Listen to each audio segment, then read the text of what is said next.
ఇప్పుడు హైడ్రాతో పాటుగా చర్చకు వచ్చినటువంటి మరో అంశం సుప్రీంకోర్టుకి సంబంధించిందే కవిత బెయిల్కి సంబంధించి. కవిత బెయిల్ ఎలా వచ్చింది, మీరు కుమ్మక్కయ్యారు కాబట్టి కవిత బెయిల్ మీద బయటకు వచ్చింది అనేటువంటి వాదనలు కూడా వచ్చాయి. మనీష్ సిసోడియాకి బెయిల్ ఎట్లా వచ్చింది? మనీష్ సిసోడియాకి బెయిల్ ఎట్లా వచ్చింది? మనీష్ సిసోడియాకి బెయిల్ ఎవరు ఇచ్చారు? సుప్రీంకోర్టే ఇచ్చింది. కవితకు బెయిల్ ఎవరు ఇచ్చారు? సుప్రీంకోర్టే ఇచ్చింది. మనీష్ సిసోడియాని బీజేపీ అరెస్ట్ చేసిందా? కవితను బీజేపీ అరెస్ట్ చేసిందా? ఒక పార్టీ ఇంకొక పార్టీ వాళ్ళని అరెస్ట్ చేస్తుందా? అవగాహన లేని వాళ్ళు రాజకీయ అవసరాల కోసం నోటికి ఏది వస్తే అది మాట్లాడుతూ ఉంటారు. ఇదే రాహుల్ గాంధీ గారు కేజ్రీవాల్ని అరెస్ట్ చేసిన తర్వాత కాంగ్రెస్ ఎంపీలు, ఆప్ ఎంపీలు, ప్రతిపక్ష ఎంపీలు అందరినీ తీసుకొని పోయి లిక్కర్ కేసు తప్పు, కేజ్రీవాల్ మీద పొలిటికల్ వెంజెన్సీ తోటి కేసు పెట్టిరు, వెంటనే బెయిల్ ఇవ్వాలి, ఇది దుర్మార్గమైన చర్య, ఇది బీజేపీ కక్ష సాధింపు చర్యతోటి కేసు పెట్టిరు అని ఎంపీలందరినీ తీసుకుపోయి జంతర్ మంతర్ కాడనో పార్లమెంట్ గేట్ కాడనో ధర్నా చేసిండు. మరి లిక్కర్ కేసు తప్పైతే, కేజ్రీవాల్ అరెస్ట్ తప్పైతే, మనోజ్ సిసోడియాకు బెయిల్ ఇచ్చుడు కరెక్ట్ అయితే కవితకు బెయిల్ ఇచ్చుడు ఎట్లా తప్పైంది? అది తెలియదు. అదే కేసు కదా ఇది కూడా.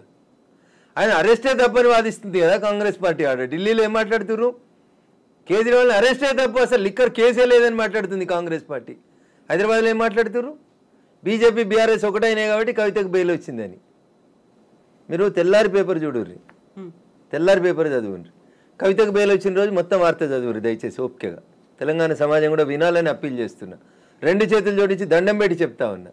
కవిత తరఫున ఆ రోజు వకీలు ఎవరు ఆర్గ్యూ చేసిరనంటే ముకుల్ రోహిత్ గే ఆర్గ్యూ చేసిండని పేపర్లలో అన్నిట్లలో రాసిరు, తెలుగు, హిందీ, ఇంగ్లీష్ అన్నిట్లలో.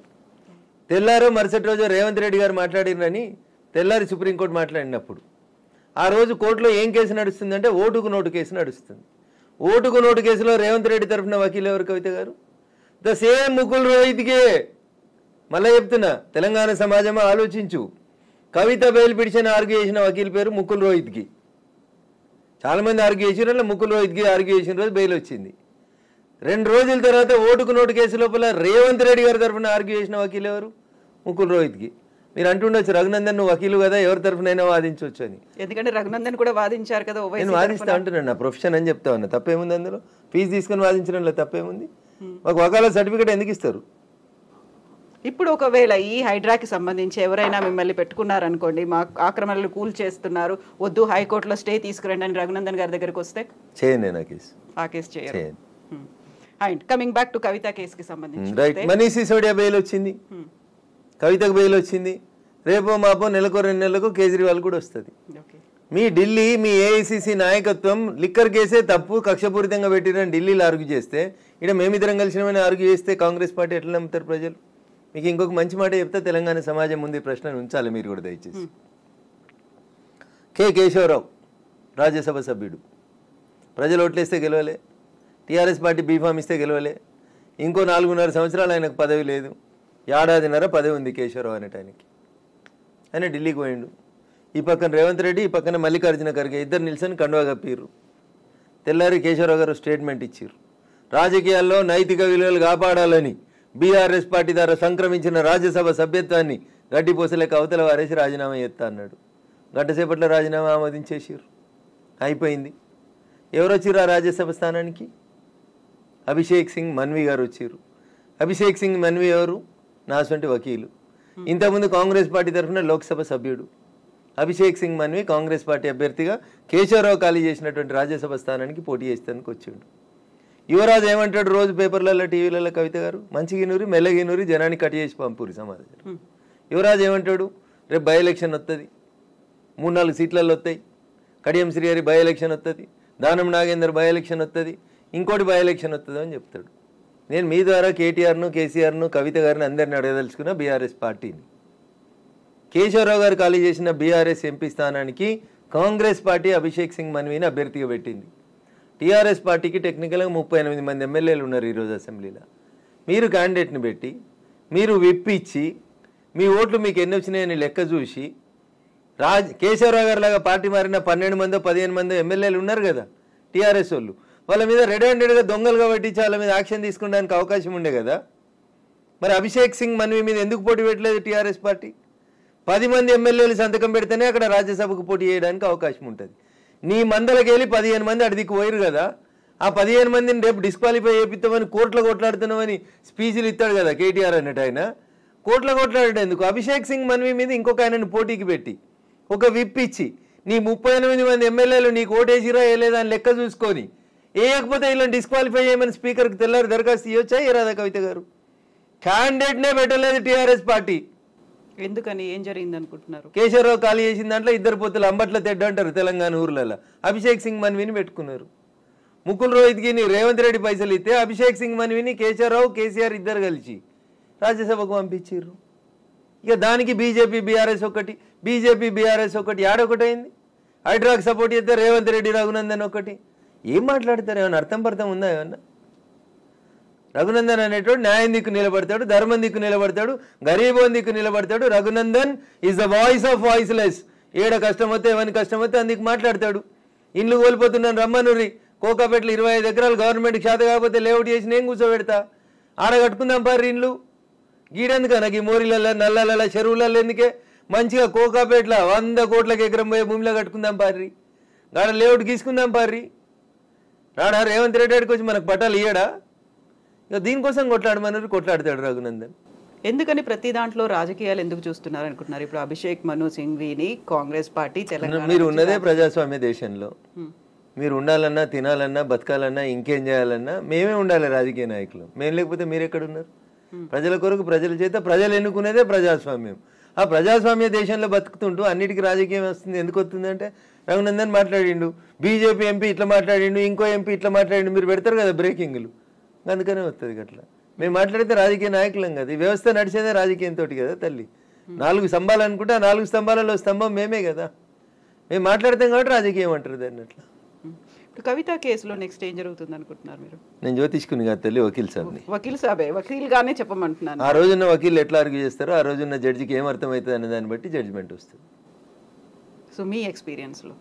నేను దాంట్లో ఎక్కడ కేసు కాగితాలు చదవలేదు. నేను కవిత తరఫున వకీల్ని కాదు, మనీష్ సిసోడియా తరఫున అంతకంటే కాదు, కేజ్రీవాల్కి అపియర్ కాలేదు. బట్ కవిత బయటకు వచ్చిన తర్వాత కూడా వినిపించినటువంటి డిఫరెంట్ వెర్షన్స్ని ముందు నుంచి అసలు ఎప్పుడు ఫాలో అవ్వలేదా ఈ కేసుని మీరు? అయినా ఎందుకు ఫాలో కాదు? అడ్వకేట్గా బరాబర్ ఫాలో అవుతారు. రాజకీయాలు ఉన్నవాడు బరాబర్ ఫాలో అవుతాయి. ఎందుకు ఫాలో కాదు? In what way I'm concern with Kavitha's bail. Kavitha ఎవరు? లిక్కర్ కేసులో ఒక ముద్దాయి వచ్చి ఫీజు ఇచ్చి నన్ను కేసు చేయమంటే చేద్దునో చేయకపోతున్నో తర్వాత నాకేం అవసరం? నాకు ఎకడమిక్ ఇంట్రెస్ట్లో నేను చదివిన ఫైలు, దానికి కవిత కేసు తరఫున మాట్లాడాల్సిన అవసరం ఏముంటుంది? ఆమెకు వకీళ్ళు ఉన్నారు. రేవంత్ రెడ్డి గారు పెట్టిన ముకుల్ రోహిత్ గారు ఉన్నారు, కేశవరావు గారు పెట్టినటువంటి అభిషేక్ సింగ్ మన్వి ఉన్నాడు, కేసీఆర్ మాట్లాడుకున్న సోనియమ్మ ఉన్నది. వాళ్ళందరూ ఉన్నాక నా అవసరం ఏముంది తల్లి? బట్ మామూలుగా అబ్జర్వేషన్స్ అనేవి ఉంటాయి. ఉంది కదా, నా అబ్జర్వేషన్ నేను చెప్పిన కదా. కోర్టు బెయిల్ ఇచ్చింది సుప్రీంకోర్టు, దానికి నేను ఎందుకు కామెంట్ చేయాలి? బట్ ఆ కేసు మాత్రం ఇంకా కంటిన్యూ అవుతుంది. చార్జ్ షీట్ వేసిన తర్వాత ట్రయల్ అవుతుంది, చాలా టైం పడుతుంది. ఇప్పుడు రేవంత్ రెడ్డి గారు ఓటుకున్న ట్రయల్ అయితే లేదా?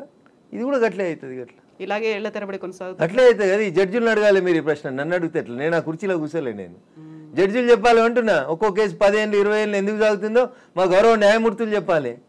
దేశంలో 5 కోట్ల కేసులు ఎందుకు పెండింగ్లు ఉన్నాయో గౌరవ న్యాయమూర్తులు చెప్పాలి కదా. మీకు బాధాకరమైన విషయం చెప్తా కవిత గారు. సిద్దిపేటలో ఒక ఆయనకు కేసు కన్విక్షన్ పడ్డది, పేర్లు చెప్పదు కాబట్టి చెప్తలేను. సిద్దిపేట ప్రాంతంలో ఒక ఆయనకి ఆ జిల్లా కోర్టు లైఫ్ కన్విక్షన్ ఇచ్చింది, యావజ్జీవిత కారాగార శిక్ష ఇచ్చింది. ఆయన నాసంటి వకీల్ని పెట్టుకొని హైకోర్టులో కేసు ఆర్గ్యూ చేసుకున్నాడు. హైకోర్టు కేసును కొట్టేసింది, ఆయన నిర్దోషి అని ప్రకటించేసి జడ్జిమెంట్ ఇచ్చింది. జడ్జిమెంట్ ఇస్తే ఈ జడ్జిమెంట్ కాపీ తీసుకొని కోర్టు వాళ్ళు జైలుకు పోయారు. ఈ జడ్జిమెంట్ కాపీ జైలుకు రీచ్ అయ్యే 3 రోజుల ముందు ఆయన చచ్చిపోయాడు కవిత గారు. ఎలా? ఆరోగ్యం బాగలేదు, చచ్చిపోయాడు. 6 ఏళ్ళు జైలు నుండి చచ్చిపోయాడు కవిత గారు. ఎవరు నష్టపరిహారం ఎవరు ఇస్తారా కుటుంబానికి?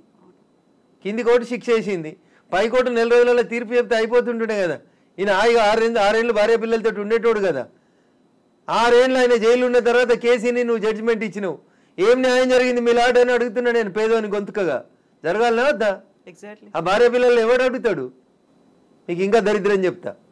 ఆయన జైలు ఉన్నప్పుడు పనిచేస్తే ఆయనకు జీతం ఇచ్చారు. ఆయన చచ్చిపోయినాక జీతం పైసలు డీడీఓ చెక్కో ఇంటికి పోయింది. ఇంటికి పోతే ఆ పోస్ట్ మ్యాన్ ఏమంటాడో తెలుసా? ఈ పేరున్న ఆయన లేడు కాబట్టి ఈ చెక్కు వాపసు పోతుంది అంటాడు. అంటే ఇప్పుడు ఈయన చచ్చిపోయినా మళ్ళీ తీసుకురావాలి నా చెక్కు కోసం. ఇది మన వ్యవస్థలో ఉన్నటువంటి లోపాలు. ఇవి వీటిని సరిదిద్దాలని ఆసంటి వాళ్ళు గొంతెత్తుతున్నాం కదా. Justice delayed is justice denied అనే మాట మనం ఎప్పటి నుంచో. ఈ కేసులో ఇది ప్రత్యక్షంగా 4 రోజుల క్రితం అన్ని పేపర్లలో రిపోర్ట్ అయింది. ఒక్కరు కూడా మాట్లాడారు దీంట్లో. ఒక పేపర్ మాట్లాడేది, ఒక టీవీ ఛానల్ మాట్లాడేది, ఒక వ్యక్తి దోషి అని చెప్పి యావజ్జీవిత కారాగార శిక్ష చేసినటువంటి వ్యక్తి 6 సంవత్సరాలు జైల్లో ఉన్న తర్వాత ఆయన నిర్దోషి అని హైకోర్టు కేసు కొట్టేసింది. దురదృష్టం 3 రోజుల ముందు చచ్చిపోయింది ఆయన. ఆ భార్య బిడ్డలకు ఎవరు సమాధానం చెప్తారో చెప్పుర్రి. తప్పెవరిదంటారు ఇందులో? చెప్పుర్రి, మీరే చెప్పుర్రి. నేను మీ అంతా చదువుకోలే కదా, చెప్పుర్రి ఎవరి తప్పు? మీరే అన్నారు కదా జస్టిస్ డిలైడ్ ఈజ్ డినైడ్ అని. 6 ఏళ్ల బదులు ఈ కేసుని 6 నెలల్లో ఒకవేళ అప్పీల్ కోర్టు వినుండి ఉంటే, ఆయన నిర్దేశాన్ని అదే రోజు ప్రకటించి ఉంటే భార్య పిల్లలతో 5.5 ఏళ్ళు కలిసి ఉండేటోడు కదా. ఇట్లాంటి వాళ్ళు ఎన్ని లక్షల మంది ఉన్నారనుకుంటున్నారు దేశంలో? 5 కోట్ల కేసులు పెండింగ్ లో పెట్టింది కదా కోర్టులో. దేశంలో ఉన్నటువంటి అన్ని న్యాయస్థానాలలో 5 కోట్ల కేసులు పెండింగ్ ఉన్నాయి. నేను 2 చేతులు జోడించి మా గౌరవ న్యాయమూర్తులందరికీ కూడా మిలాడ్ అని చెప్తాం, ఓ కనబడే దేవుడా అని చెప్తాం. అయ్యా కనబడే దేవుళ్ళారా ఇట్లాంటివి డిస్పోజ్ చేయండి అంటున్నా, మాట్లాడుండ్రి అంటున్నా. మాట్లాడక మౌనమునులాగా ఉంటే, మౌనంగా ఉన్నటువంటి ఒక మేధావి యొక్క మౌనం ఈ దేశానికి దరిద్రం చేస్తుంది. అరే మీరు పెద్ద పెద్ద చదువుకున్న వాళ్ళు మిలాడ్ అంటున్నాం మేము మిమ్మల్ని. మిలాడ్ ఓ కనబడే దేవుడా అంటున్నాం. ఆ కనబడని దేవుడు న్యాయం చేస్తాడో ఏడగారు, ఈ కనబడే దేవుడిని న్యాయం చేయమని అడుగుతున్నాం కదా. చెరువులు కుంటలు కబ్జా చేసిన వాళ్ళని ఉరి తీయాలని చెప్పారు కదా జడ్జిలు. స్టే ఎట్లా ఇస్తారు? స్టేటస్ కో ఎట్లా ఇస్తారు? ఇప్పుడు 5 కోట్ల కేసులు అంటే ఒక రాష్ట్ర జనాభా కంటే చాలా ఎక్కువ. అన్ని కేసులు అందులో ఉన్నారంటే అంతమంది బాధితులు కూడా ఉన్నారు, వాళ్ళ ఫ్యామిలీ. ఎన్నడన్నా మాట్లాడారు కవిత గారు ఈ దేశంలో? ఏ పేపర్ అన్న ఏ టీవీ అన్న మాట్లాడుతుంది? ఎందుకని బయటికి రావు ఇవన్నీ? అంటే కోర్టుల గురించి మాట్లాడితే ఏదో అవుతుందని భయపడతారు అట్లా. ఖచ్చితంగా కదా. ఎక్కడో ఒక్క అడుగుతోటి మొదలు పెట్టాలి. అది నేను మొదలు పెట్టాలనుకున్నా మొదలు పెడతా ఉన్నా. మాట్లాడాలి కదా ఎవరో ఒకరు. ఈ గొంతే కదా అందాక వినబడాల్సింది కోర్టుల దాకా. అందుకనే మాట్లాడుతా ఉన్నా. చట్టం తెలిసిన ఒక వ్యక్తిగా మాట్లాడుతా ఉన్నా. శిక్ష పడితే నాకు ఒక్కరికి పడనీరు, కానీ ఎవరికైనా న్యాయం జరగాలి కదా. కోర్టు ధిక్కారం కింద వస్తుంది. ఇది కోర్టు ధిక్కారం. నేను ఎందుకు ఎవరన్నా జడ్జిని నేను ఏమన్నా పేరు పెట్టి తిట్టినా? ఇప్పుడు వ్యక్తిగతంగా మాట్లాడినా, జడ్జిమెంట్ మీద మాట్లాడినా? మా సిద్దిపేట నా పార్లమెంట్లో నా ఓటర్ ఒకరికి అన్యాయం జరిగింది, నేను మాట్లాడకపోతే ఎంపీ ఎవరు మాట్లాడతారు? కవిత గారు బరాబర్ నేనే మాట్లాడతా. పంపని జైలుకి ఏమవుతుంది? పంపని తల్లి, భయపడేది ఏముంటుంది?